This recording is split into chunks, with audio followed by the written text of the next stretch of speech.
So I'm going to say, I don't really know them. I think I trust them, but we don't know each other yet. And then I'll just send that in, and that'll be it. We got quite a few responses in so far. They're coming in. Here we go. We're getting there. 25 people so far. So as we're going in, just get there, orient yourself. And then there's a second poll up now. What are Ryan and Heather's favorite ice creams? You can get on that as well. Test it out. Vanilla, black raspberry with chocolate chunks, salted peanut butter with chocolate, or strawberry. I once met a lady who pronounced it strawberry. I thought that was kind of wonderful in a Prince kind of way.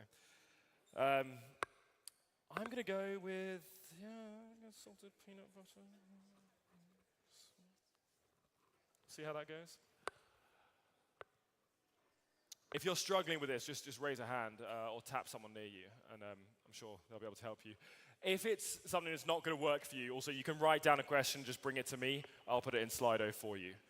So that's an option as well, if you'd rather not go through these hoops. Good. We've got a winner here. We'll find out if it's true. So could I ask the Pastoral Search Committee to take it from here? Thank you.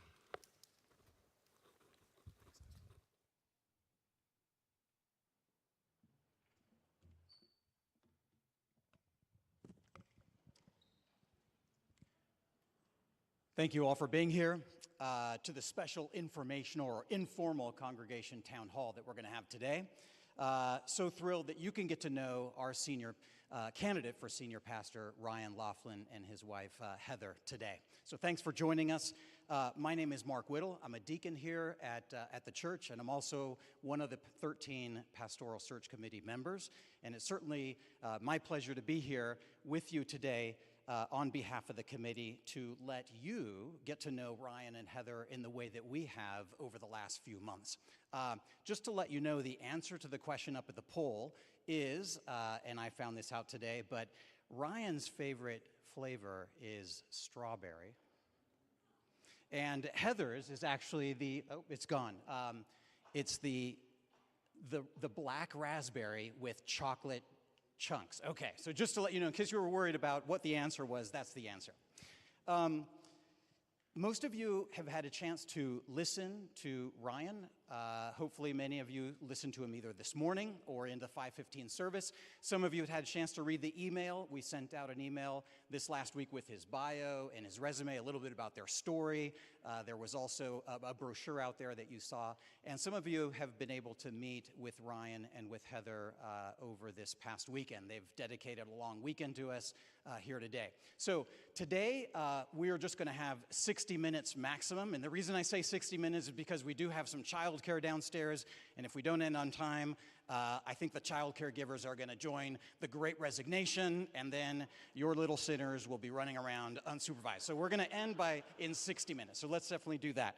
But what I would like to do today is I'm going to spend a very short minutes. I think it's time to about 3 minutes to just share with you briefly how we as the Pastoral Search Committee got to where we are here, which is recommending Ryan Laughlin as our next senior pastor. And then I'm going to invite Ryan and Heather up here, and we're just going to have an informal Q&A. So please use the questions, and we're just going to get to know them. Again, as I mentioned, we want you to know them in the same way that we have, and that you will grow in your affection as we have over these last few months.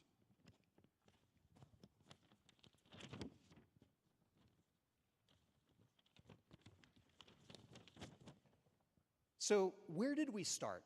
13 months ago, you elected the 13 of us to begin working on a pastoral search process. And what we started doing, first of all, is that we spent a lot of time in prayer. We conducted a church-wide survey. Some of you participated in that. We had almost 600 participants, respondents for that. We conducted dozens of listening sessions with Board of Women and with deacons and with the session leaders and with community groups to listen to you. And from those listening sessions and the survey, we put together a church profile and a senior pastor profile based on what you told us. We created scorecards for metrics to evaluate candidates. We assessed more than 90 candidates. We listened to over 1,000 sermons we were able to put together. We had many hours of Zoom with candidates, all men who are serving the Lord faithfully today. For our prioritized candidates, we conducted multiple 90-minute interviews. We met their wives. We flew some of them out here to have weekends with us. We had a few incognito visits ourselves out to visit some of the candidates. How did we arrive at selecting Ryan? Ryan's a very strong match with our church in our pastor profile. We had 12 hours of interviews with him. We asked a lot of tough questions. We probed deeply into things like hot topics around racial reconciliation and same-sex attraction and many other hard topics that we wanted to ask him. We held conversations with PCA leaders and pastors and elders who know him very well and use those as references. In particular, the areas we were interested were in preaching, and hopefully you had a chance to listen to Ryan. We were interested in his leadership, in his discipleship, but particularly we were interested in his calling. And I hope that you will hear from Ryan and Heather in a minute, their unique calling to the Washington, D.C. area, to McLean Presbyterian Church and the Capital Pres family. And we want you to hear, because that was very important to us. We want a candidate who's feeling God's call to this church and to you, the congregation. So Ryan ticked all the boxes for us, and he has a very impressive resume. He's a candidate for PhD. He is a West Point grad. I do want to say, though, Ryan, that West Point might have carried a lot of weight in St. Louis, but here in the D.C. area, everybody's a West Point grad, okay? And maybe even one better, the Naval Academy. So I do want to emphasize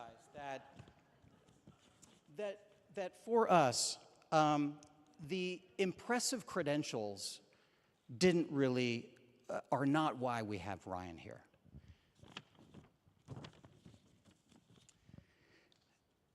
The Apostle Paul talks about his credentials, and he talks about in Philippians how he had top-notch credentials. He's a Hebrew of Hebrews, but that he counted it all as loss for the sake of Christ. So similarly, we present to you, the congregation, not a candidate with whom we were impressed with his credentials, but someone with a heart for the Lord, someone with a heart for McLean Presbyterian Church and the Capital Pres.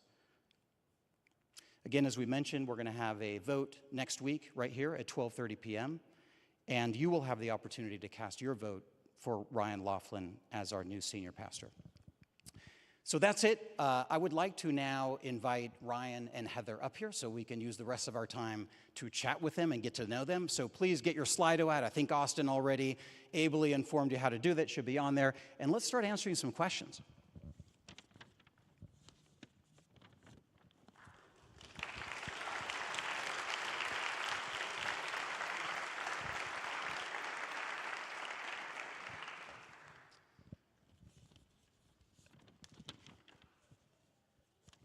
So first of all, just a couple questions before we start doing the ones from the congregation. But welcome again, thank you. I know it's been a long weekend.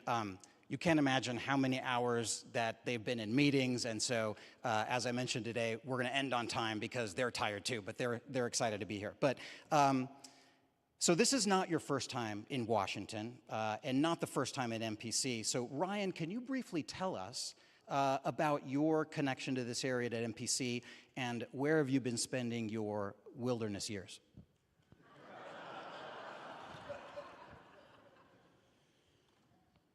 Well, some of this, I might not be turned on.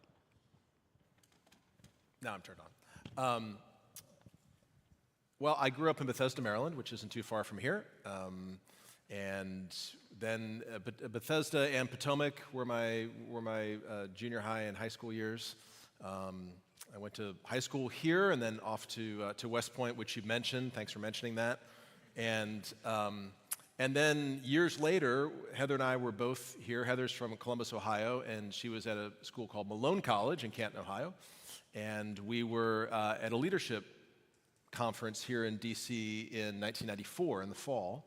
And out of the 2,000 students who were there, we were at the same table. We were in the same small group, which I thought was, yeah, which, what was it? Table number 38, which, of course, how could I forget? And it was, I thought it was a pretty sweet deal. To be fair, it was an average conference, but it turned out well. And we were married the next summer. And so that was grew up here and met her here. And then I think you mentioned already, we were back here for about 2.5, 3 years as an assistant pastor. And then in the wilderness years, we traveled around the country a bit when I was in the Army for 6 years, and then the last 15 in St. Louis. Great, thank you. And Heather, can you tell us a little bit about yourself? Where are you from, your background, and tell us about your family. And by the way, I know that Zach, your youngest, has come with you. And for those of you who don't know, Zach went on the youth retreat, which if you're 15 and you don't know anybody, that was a big ask. But what I learned is that Ryan told him what his alternative weekend would be if he didn't go with the youth. And that was going to be that he was going to be dragged from one unhappy adult meeting to another, sitting next to Mark, and Mark would be talking to him. So I understand that he went on the church retreat. But tell us a little bit about yourself, Heather. That sealed the deal. That last part sealed the deal. Yeah, he jumped at it a little more than we were expecting. So, but no, in all seriousness, the fact that Zach went on the retreat is proof that you are praying for us, that our covenant congregation is praying for us, and specifically praying for Zach, because that is not easy to enter into this space. So yeah, a little bit about myself. I'm a Buckeye girl, born and raised in Ohio. I'm the only one of my siblings who has left, thanks to the adventure that I married into, which is Ryan Laughlin. The home I grew up in, just full of wonderful, godly history of God's faithfulness. Both of my parents are actually PKs. My grandparents on both sides, my grandfathers were ministers. And so it has also been a wonderful blessing now that I'm a pastor's wife for my mom and my dad to understand the unique challenges of ministry in a pastor's household. So that's been a great blessing. Great, thank you. Okay, well, let's start in with your question. So I'm going to start with the first one. What are your thoughts on the multi-site strategy Capital Pres has been pursuing in recent years, and how do you envision it continuing or changing in the future?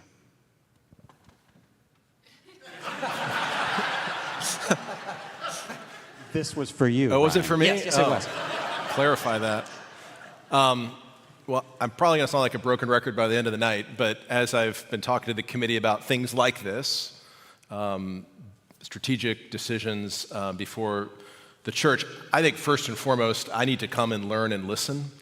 I'm walking into the amazing work that God has done, including with the multi-sites.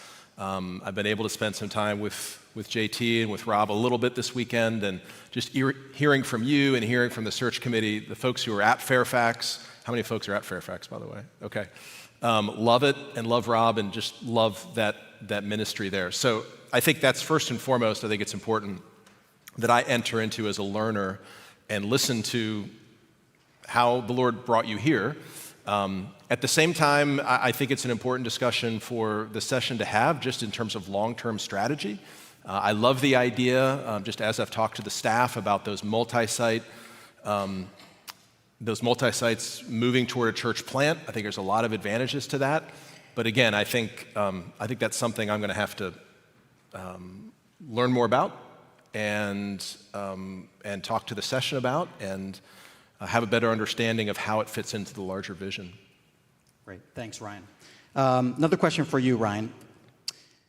When you're being a pastor, what do you like to do most? In no particular order. I love to preach. I love the preaching moment on Sunday, but I also love the preparation, partly because it keeps me in the Word. And I have a feeling that if I weren't preaching on Sunday, if I wasn't a pastor, I'd maybe be less disciplined, but it forces you to be disciplined in prayerfully working through the Word each week. That is actually a gift, a blessing. I love worshiping with God's people on Sunday. I was telling Jeff just what a blessing it was to be in here and hear you all sing and to sing with you. And so I love being with God's people. And I love seeing the church be the church. I love hearing the stories of just the tiny acts of faithfulness that often go overlooked sometimes by each other, but don't go overlooked by God. And so just to see people come alive to the gospel and begin to ask important questions, and then just to see that carried out in ordinary faithfulness is life-giving to me. Heather, question for you to start, and then maybe Ryan can complement. But what are 3 ways in which MPC is different than your current congregation? Do those differences excite, challenge, or concern you from your perspective? The first thing that jumps to mind is size. You guys are bigger than Covenant Church. The second thing that jumps to mind, for the most part, I guess this doesn't count because you're an example against that, but for the most part, people have come to DC. They weren't necessarily born and raised here. In St. Louis, most of the people in our particular church anyway are from St. Louis, and sometimes their parents and even their grandparents are in the same church building, or if not, just down the road at a different church. And there's a beauty in that. There's a uniqueness to that. And I'm thinking of a third one that isn't coming to mind, so you can help me with a third one. But as far as causing concern, it's just different. Neither one is better nor worse. God calls particular people in particular places to be his church, to be his hands and his feet. And so wherever he has put you, that's what you need to do. And so it's going to look different depending on where you are. Good answer. Anything to add, Ryan? I think that's good. Okay, that's good. Ryan, another question for you. Which Christian thinkers have influenced you the most? Besides you? Yes, okay. Which Christian thinkers? Well, probably the easiest answer is Francis Schaeffer for me. And I think for a few different, I've had a few different rounds with Francis Schaeffer in my life. Earlier in my Christian walk, it was his work with the Christian World and Life View that was important to me, just because it integrated things I was interested in, like art and music and movies, and then I was able to see how being a Christian actually provides a framework for understanding the big questions those are asking. And I was a literature major in college, and so similarly, just sort of understanding that all of truth is God's truth, and it just gave me a discernment framework for understanding the world. So he was incredibly helpful with that. And then I had a difficult time in seminary spiritually. I wouldn't call it a crisis of faith, but really wrestling with some doubts. And so I came back to True Spirituality, which he wrote out of his own spiritual crisis. And that became his framework for understanding justification as the finished work of Christ. His idea of moment by moment faith became very significant to me. And then most recently, you mentioned I'm doing some doctoral work on Schaeffer's sermons, which is interesting for all sorts of different reasons, I think anyway. But those personally have been helpful for me as well. Some of the things he says in sermons like "No Little People" are incredibly important, and I think timely for the church right now. And so there would be others, but I would put him at the top of the list. Thanks, Ryan. Okay, next question is about your calling here. And there's a question, would you share, and this is for both of you, would you share your decision-making process which led you or is leading you to be willing to leave your present church and lead us? And I do want to say from the Pastoral Search Committee that there were a good number of candidates that contacted us, being interested when they heard about the opening here. And we went to Ryan and Heather and would love to hear your perspective on your sense and your calling, because they didn't seek us. We sought them. weren't looking to leave, but would love to hear your perspective on this calling and what led you to be willing to come to McLean.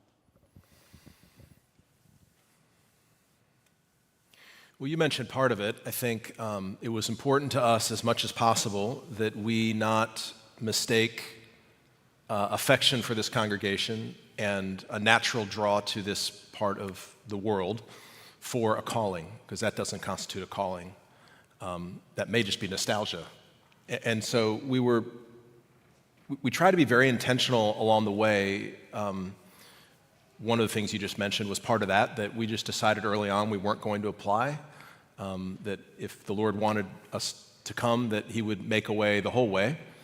And so just even in our decision making, imperfectly for sure, and not to super spiritualize it, but we really tried to keep our hands off as much as possible.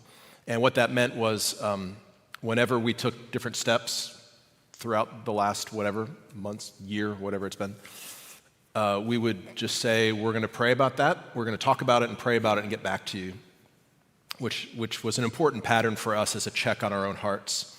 And then also a question that arose early in the process was that someone else gave to me. This is not original to me, but someone else gave to me. I sought some counsel confidentially from someone outside both churches. And the question he gave to me is, could you leave covenant without doing harm? And that's not an easy question to answer. And so I had to work through that with him a little bit. But Covenant's an amazing church. It'll be very painful for us to leave. And there are a lot of really good things happening. And we would love to be part of those things. Honestly, we're not feeling pushed out the door. Rather, we're feeling very much pulled away. And so I think we could answer that question, yes, we could leave covenant without doing harm. And so that gave us a certain freedom to continue to pursue things with the search committee. And then finally, I would say we included some people in the process a little earlier than maybe is advisable, because we felt it was important that the people who knew me and loved me from Covenant be given the opportunity to speak into the situation. And so at some point in the process, with maybe a reluctance from the committee, I said, there are some guys who I can trust who won't share this with anybody, but I just wouldn't feel right about making this decision on my own and just announcing that, I'm doing a candidating weekend without hearing from them first and allowing them to ask some really hard questions. And thankfully they did, and thankfully, my sense anyway, they'll probably tell me when I get back, but my sense is that their feeling is, we're sad to see you go, but we see the Lord's hand in this. That's what they've said so far. I hope they continue to say that. I would say there's no good time to leave people that you love, that you've invested in, that you have given your life towards. And so we took this very, very seriously from the first call from the search committee. There's no easy time to move your kid. I guess the guys in college, this isn't affecting them as much. But again, just adding a seriousness and a weight to, yes, we are so fond of McLean. Yes, we still remember people. Yes, I can say I think my husband's uniquely gifted with experiences as well as gifting from the Lord to preach to this particular people. But unless it's of the Lord saying, you need to do this, we wanted nothing to do with it.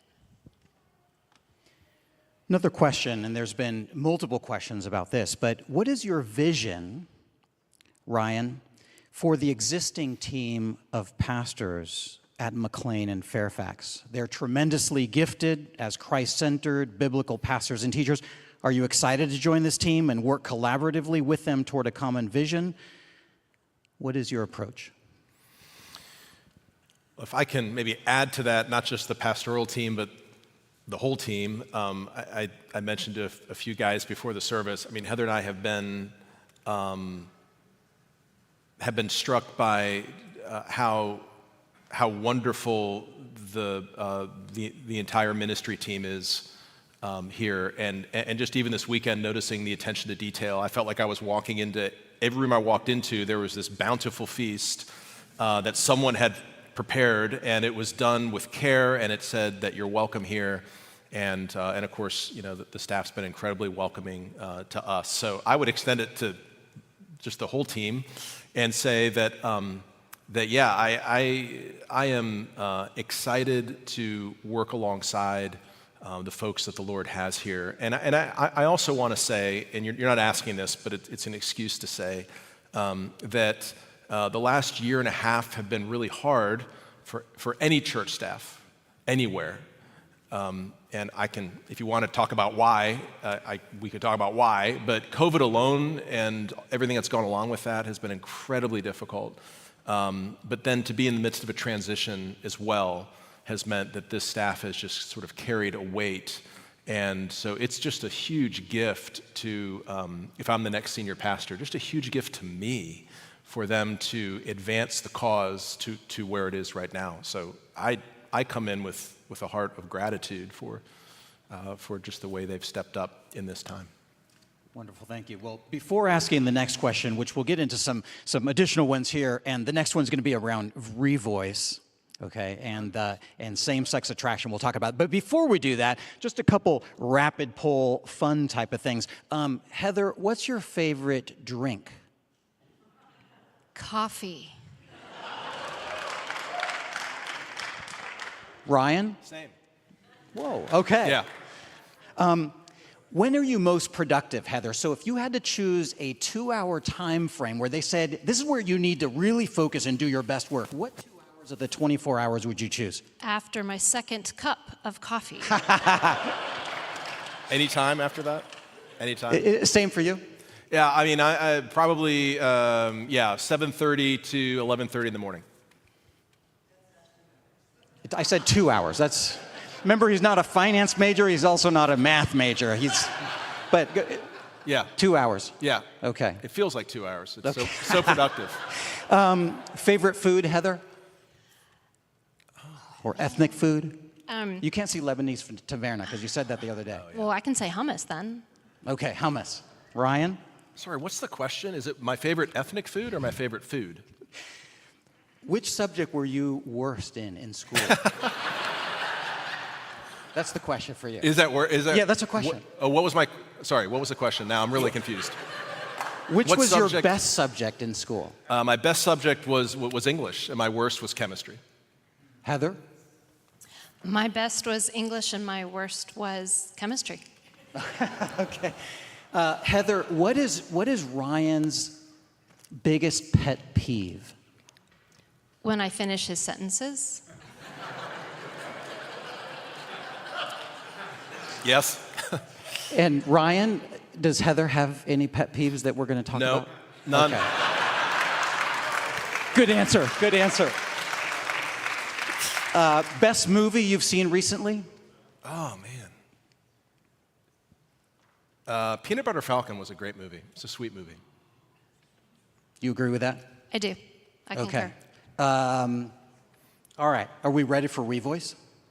No, let's keep going with these. I'd rather Where was your first kiss? Oh. I know what it is. Well, then you answer. I feel like I'm going to start and you're going to finish if I do that. No. So it was in that period we were dating, and I invited her up to a dance at West Point, and we went out to dinner on Friday night, and we were in a little Hudson town across on the other side of the river at a place called Painters, and we walked outside, and we're looking out at the water under the stars. Pretty good. It's a pretty good story. Yep. That's right. All right. Well, thank you for that. Let's get into. There's a lot of questions here, and so I'm cognizant of the time. But one of the big challenges facing our denomination that many of you know are some of these hot topic issues, and one of them is the revoice movement and same-sex attraction. Can you answer us what your position is on that. Maybe give those folks who don't know much about it a little bit about, what's facing our denomination today, and what do you think about it? Yeah, so I'm coming from Missouri Presbyterian, which has been something of a hotbed for some of these discussions in the PCA. And I've had the great blessing and privilege of being the moderator of the Presbyterian the last couple of years. So that's been interesting as well. In 2018, there was a conference called Revoice, which was hosted by a church, Memorial Presbyterian Church in Missouri Presbyterian. And Revoice was an independent organization, and it was not affiliated with the PCA, Memorial Pres, or Covenant Seminary. But they were hosted by Memorial Pres, which it's always a good idea to know what an organization teaches before you host a meeting. So I will say that up front. But basically what Revoice was attempting to do, according to their mission statement, was to provide a space for Christians who experience same-sex attraction to find fellowship with other people who experience that as well, and to live out the biblical Christian ethic as it relates to sexuality. So, on paper, it was a conference that was encouraging really a biblical view of sexuality for people who struggle in a particular way. And just to be fair, people who struggle in a particular way that the church has not always done particularly well pastoring and caring for. Because, as I hope you know, most Christians who experience same-sex attraction experience it as an unwanted desire. It's not something they go looking for, and it's something that often really cripples them with anxiety and, in many cases, depression. And the church has not always handled the situation well. So Revoice on the surface, I think, was a fine effort, but what actually ended up happening was there just wasn't a lot of structure and accountability as to some of the breakout sessions. And so what ended up hitting social media early, even before the conference, were a number of breakout sessions that had, at the very least, unwise titles that suggested that what was being taught was not the biblical ethic on sexuality, but something different, something I would describe as celibate but celebrating same-sex attraction. So that what it sounded like, and maybe in fact what was taught at different times over the weekend, was a view of same-sex attraction as a Christian that would say, as long as I'm celibate, that's really all I need to do, is just not act out on my desire, which raises all kinds of theological questions and pastoral questions. Well, once it was out on the social media, it was pretty much game over as far as any sort of nuance. And in fact, when some of the video came out from the breakout sessions, there were some things that were concerning. And so I won't go into all of that unless there were follow-up questions. We could talk about more of that. We ended up doing an investigation in Memorial and as a presbytery because of some of the things that were taught, and actually reprimanding several of those things. But the long and the short of it is, it really started a conversation within the PCA over the last 2-3 years regarding how is it that we as Christians and we as the denomination ought to pastor people who experience same-sex attraction. And then that also floated into the question of how do we approach as sessions and presbyteries the issue of ordination of people who experience same-sex attraction. This has led to several things. On a very positive note, it led to a commissioned study that was published this past spring that was about a 1.5 year long study, and it had authors such as Tim Keller, Kevin DeYoung, Kyle Keating, who's a ruling elder in Missouri Presbytery, and some others. Derek Halverson, I believe, was on that committee as well. And they produced a report that if you haven't read it, you should read it. It's absolutely fantastic. And so I was at General Assembly, like some of you, maybe this past year, and that passed overwhelmingly. I mean, overwhelmingly, with however many thousand people were in the room. There was a real excitement about the fact that we'd been given a document that was theologically precise, biblically accurate, but also pastorally sensitive, which we haven't always had, which I would argue, for example, the Nashville Statement, which came out a couple years ago, did not include all 3 of those. It was 2 of 3. And so I think the PCA has really developed something that is good for the whole church. Now, there also are some overtures that have come out that were presented to General Assembly that had to do with ordaining men who experience same-sex attraction. And those did not garner the same universal support. I voted against those for some different reasons. It wasn't because I disagreed with the report. It's actually because I agreed with the report. I felt like the overtures were actually muddying the waters that the report had given, or that the report had made quite clear. So I was in the minority in voting against it. Again, I just think for reasons of clarity, because these overtures would eventually make it into the Constitution, I feel like something that goes in the Constitution needs to have exacting and precise language. If you're a lawyer, you understand what I'm talking about. And so there's some confusing language in the overtures, which I feel like actually doesn't solve the issue, it actually kicks it down the road, because what's going to happen is we're going to have debates about what it means to have reputation, self-profession. So I just want to make it really, really clear that the position that the report carves out is one that says that those who experience same-sex attraction, yes, we would encourage them in faithfulness to Jesus not to act out on those desires, but we would also say to them, those desires are not godly and need to be mortified. Those desires need to be brought into the cycle of repentance, and there's forgiveness for you. And we want you to be part of our churches, and we want you to thrive. And yet, it lays out a very clear understanding of the issue, one that I think we ought to be very thankful for. So the overtures are sort of a separate issue from the report, and there are plenty of folks who disagree with me on that. But I feel like the report is a good expression of my own view, and I support it. Thank you, Ryan. I know a complex issue, and there are many complex issues, and you can understand some of the nuances there. And these are areas that the Pastoral Search Committee, we asked a lot of questions around, right? Again, in service of you, the congregation. So there's a lot more questions here. We have about 15 minutes, so I'm going to try to go through. Quickly, how do you feel about counseling in the local church?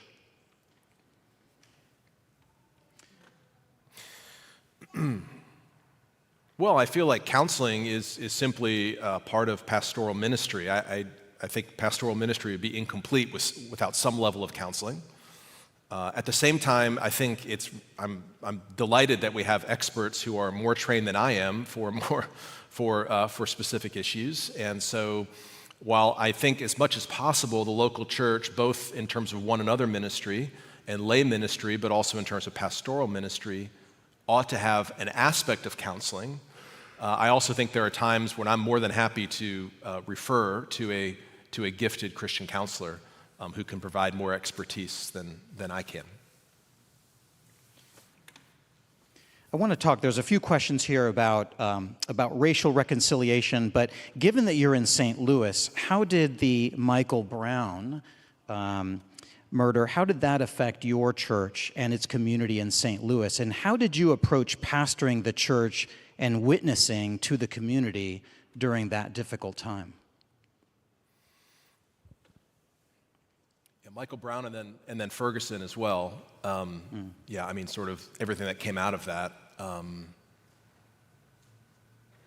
Yeah, it was, sorry. I was just going to say, I think the first thing that we experienced as a community was lament and was sorrow and was brokenness. And there were groups within our own church just that bubbled up and went to serve that community in cleaning up the mess that became Ferguson. And that work hasn't stopped. It's been many years, but that work hasn't stopped as far as reaching out and looking with eyes to see how to serve our brothers and how to serve our sisters who are just down the road, and yet life is very, very different. So the first word that came to mind, Mark, when you asked that question was just the brokenness of our own people over what you all saw on the news as well. I think what was frustrating for me then and remains frustrating about this issue, there are a couple things. Maybe I'm expressing your frustration, maybe I'm not, but part of what's frustrating for me about it is that I just don't think we do enough time, or we spend enough time trying to understand the situation the way other people experience the situation. And I have a friend in our Presbyterian, Thurman Williams, who is an African-American pastor. And you have to understand in the landscape of the PCA, there aren't that many African-American teaching elders. And Thurman actually used to serve here in Baltimore, and he's now in St. Louis planting a church in a difficult part of St. Louis. So in situations like this and other ones, I've just sought him out, and I want to know how he experiences these things as a black man, because I simply don't experience them the same way. And I don't feel like I have a right to really speak to these things until I at least attempt to understand what it must feel like for a man like Thurman, who has teenage sons, what that feels like for him. And it doesn't mean we're going to agree necessarily on policing policy or public policy. I mean, that conversation seems to me is out there. But as Christians, I think we are obligated by love to understand one another. And and where we don't, to say, and I would go to my friend Mike Higgins, who is African-American teaching elder and chaplain at Covenant Seminary, and I felt free to say to him, I don't get this. Like, I don't understand. Help me understand this. And so to put yourself in a position of, I need to learn some things, is humbling, but I mean, the culture's not doing that. That's one thing that's frustrating, that as a church, I think we could model that for the world, and I don't think we often do. And I think the other thing that's frustrating is all nuance is lost and all common ground has often been lost on these things. And when you just start with the basic doctrine, this is where Schaeffer's so helpful, the basic doctrine of the dignity of a human being made in the image of God, there is so much common ground there in this conversation about race and a number of other things that if we could camp out on that for a while and let the implications of that dictate our view instead of starting with our particular political view and working back to proof texts, that's frustrating to me as well. And I understand why it is. It's just that we're just sort of hardwired to rush to judgment right now. And if you don't, then people wonder why you're not saying anything. Like, why aren't you posting about this on Twitter? Well, I don't post on Twitter anyway. Like, but that has, I think, created a situation in which those two things, seeking to understand where other people who are in a different place, different perspective are coming from, and then secondly, letting the common ground of, Orthodox theology, goodness gracious, Reformed theology, inform our response together. Because we can end up in different places, I think, but actually really have a mutual respect for one another, even as we disagree, perhaps, on how to move forward. Thank you, Ryan. Thanks, Heather. Ryan, what would be your first priorities if you were elected as senior pastor? This isn't original to me. Someone gave this to me, but I think it's a good idea. They said to me, when you first get there for the first 6 months, your priorities should be people, pray, and preach. And I think that sounds about right. I think getting to know the congregation, getting to know the session, the staff, the deacons, the board of women, just building those relationships, joining in the work of prayer for one another, and then preaching, doing the work of the ministry of the word.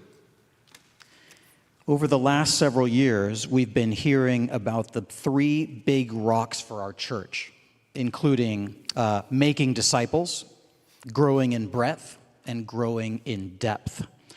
What are your priorities, which you mentioned, but what's your vision for each of those? So again, making disciples, growing in breadth, and growing in depth.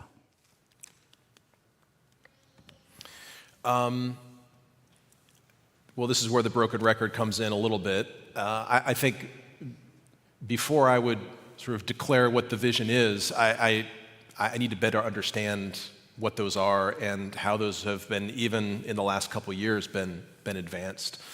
I do think that that the opportunity to extend Sunday morning from just worship to actually a time of discipleship, whether that's Sunday school or some other forum for that, would be really helpful.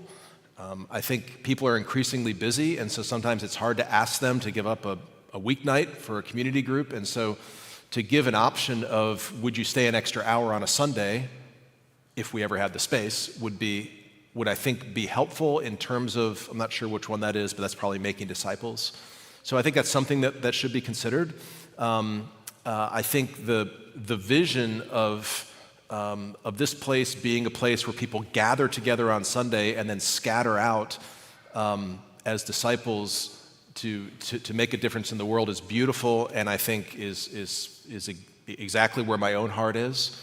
I forgot the other two. Breadth is the other one. Breadth and depth. I kind of talked. And make disciples. Yeah, I kind of talked about that. And then what was the last one? That was it. The 3 rocks: making disciples, growing in breadth, and growing in depth. And growing in depth. Yeah, I felt like that was a partial answer, but maybe that's good enough.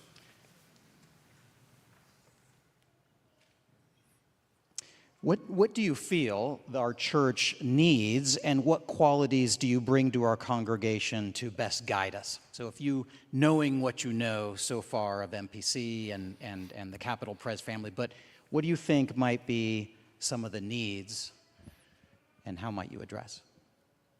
I've been talking a lot. Do you want to talk? He said he's been talking a lot. It's my turn. Well, you can talk about me. I think don't they want to may talk about hire myself. you to talk a lot, though.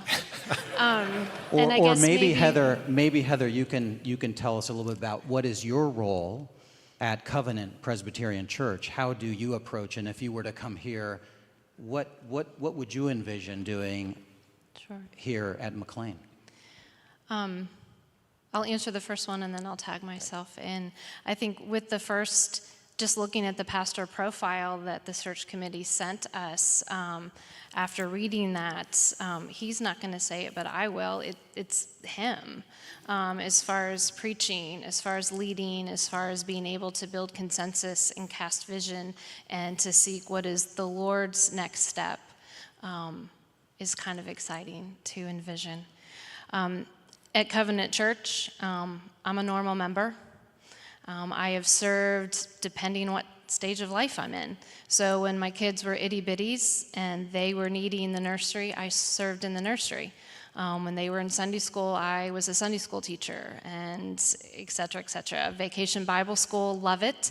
Not because I love it, but because it is such a huge outreach to the community, and that's where my kids were. And so it made sense to serve what we were benefiting from.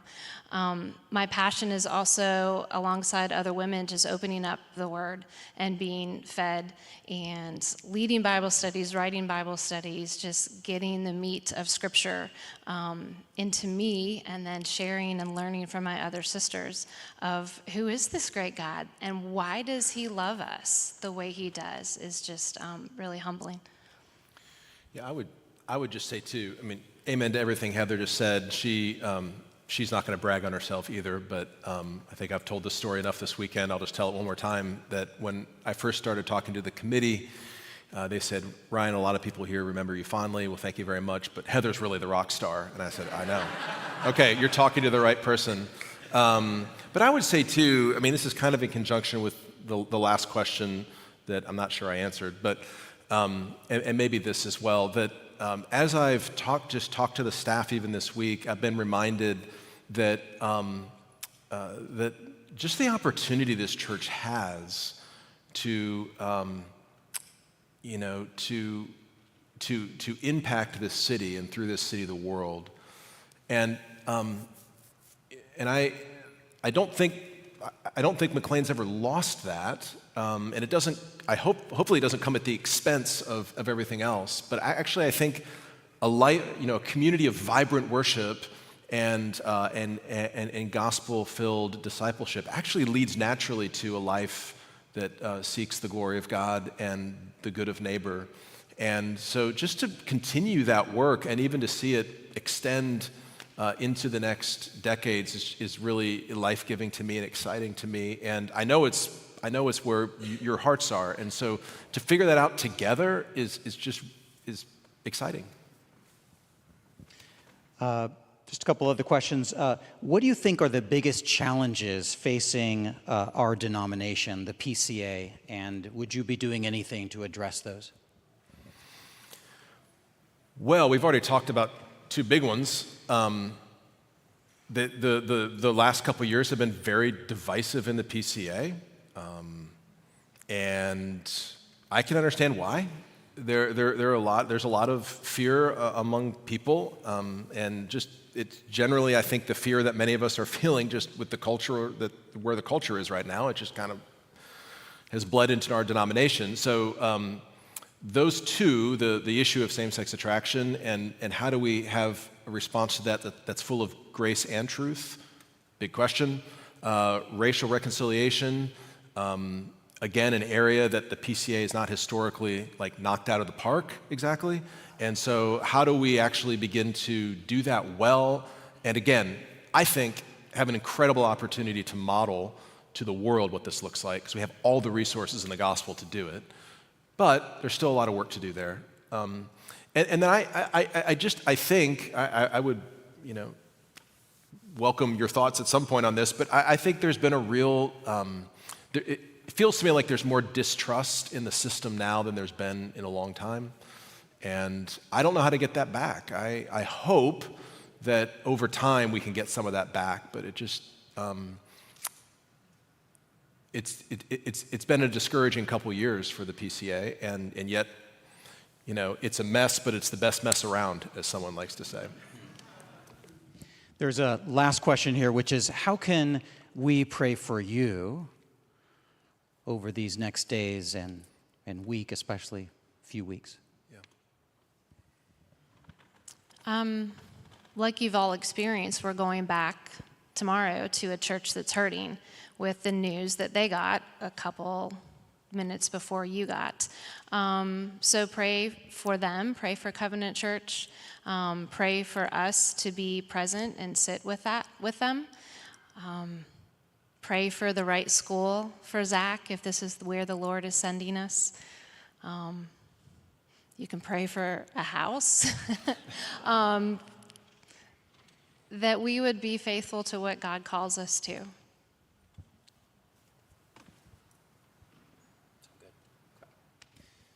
All right, well, thank you again for attending. I know that that it's been a long day, so thank you, and it's been a pleasure just getting to know you a little bit better, Ryan and Heather. Thank you for this weekend. And just remember, next Sunday at 12:30, we will have the congregational meeting and vote here. But let me close our time in prayer, and we'll end our time. Dear Father God, we thank you for this opportunity that you've given us, this special time at our church.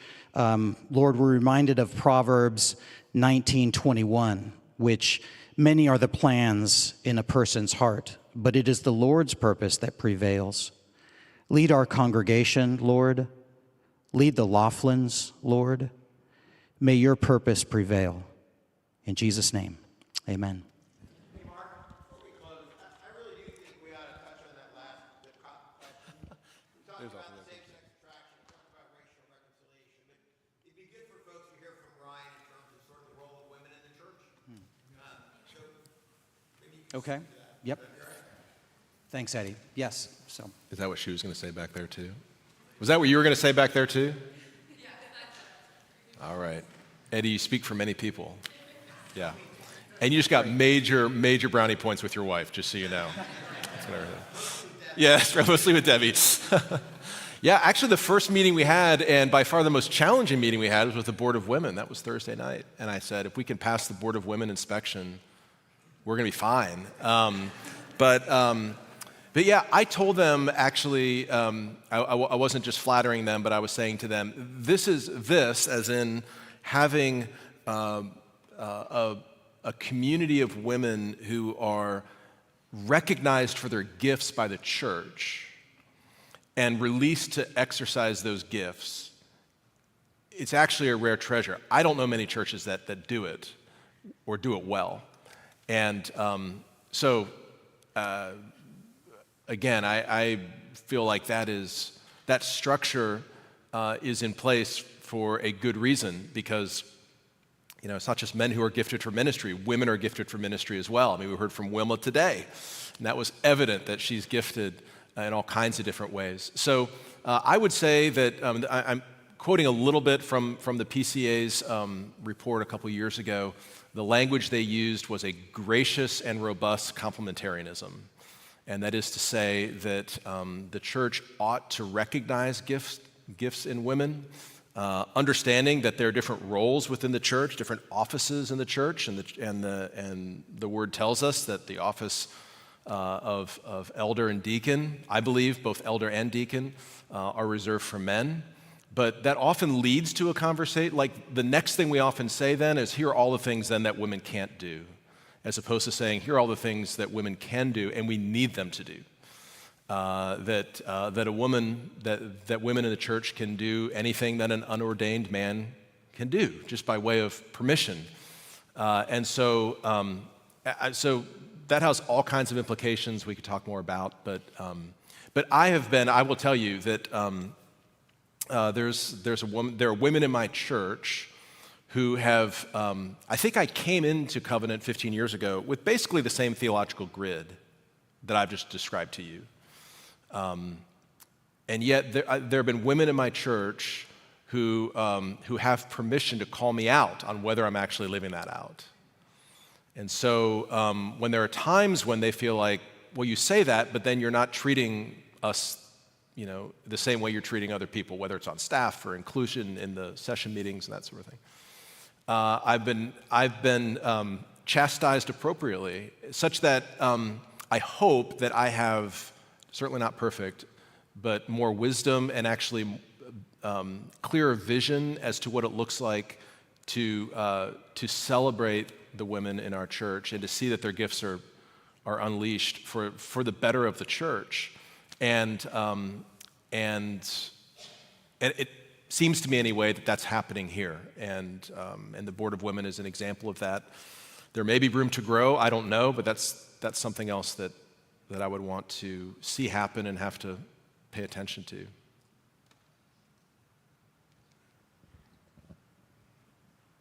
If there are any lingering Not hearing any last hand raises and questions. Eddie, we're good? Okay. Well, thank you again. Yes. Thanks, Ryan. All right. Well, thank you all. Good evening.